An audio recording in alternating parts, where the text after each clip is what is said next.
Now, Authors Anonymous tells the story of a group of writers that all want to make it big, and how the dynamic between this group kind of changes when one of the members ultimately does. The film is certainly not without its positives, but it is a film so inherently flawed that it really makes the viewing experience something that you wouldn't genuinely want to experience. Now, you're presented with a vast array of characters, all characters in this film that are kind of diverse, they're different, they're of different ages and backgrounds, and have different aspirations in life, which is understandable. But I feel that their character arcs weren't really well fleshed out. Some of them were in fact rushed, and there was a lot more that could have been done with these characters, and some of the characters felt a little one note.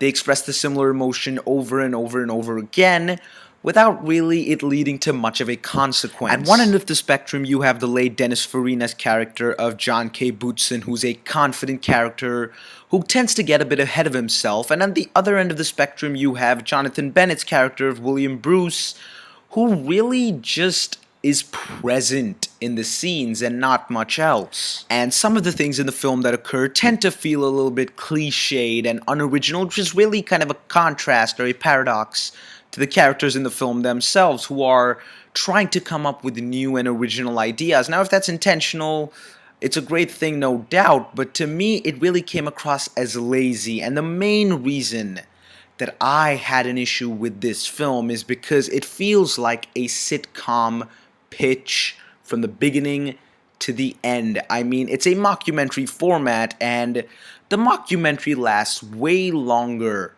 than it should. Most of the film is just them being interviewed, and especially at the beginning it feels a little lazy because there's no exposition apart from them just telling you and you having to accept it at face value. There's no cross-cutting, there's no visual aid to what they're saying. You're merely watching people talk about things they've experienced, things that are of significance to the characters, rather than us actually visualizing and actually seeing such things. And while most of the exposition of the film was given in this way, I would have preferred to have seen the characters interact amongst themselves, and such that when the changes happen and when the dynamic between them changes, it would be a more interesting contrast to observe, rather than seeing one thing and comparing it to something you've merely heard about. It's a little bit difficult in that sense. The mockumentary aspect of it is to have these characters interviewed while the plot changes, their reactions to the changes in plot, their reactions as to what they're going to do.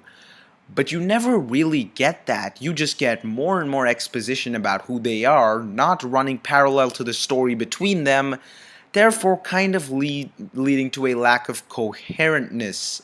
Now, there are certain moments peppered throughout the film where you get to see the struggles of an amateur and upcoming writer, and these moments that occurred throughout the film tend to be some of the funniest moments of the film, as well as some of the most interesting moments in the film, but really, the problem is that they are never focused on, and the focus is on the relationships between these characters, some of whom are so well fleshed out, and some of whom are the most one-note characters, which really brings about a striking imbalance in the film itself.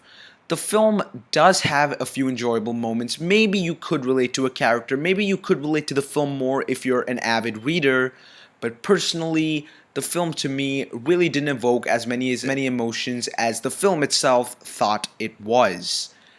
I'm going to give the film a double no.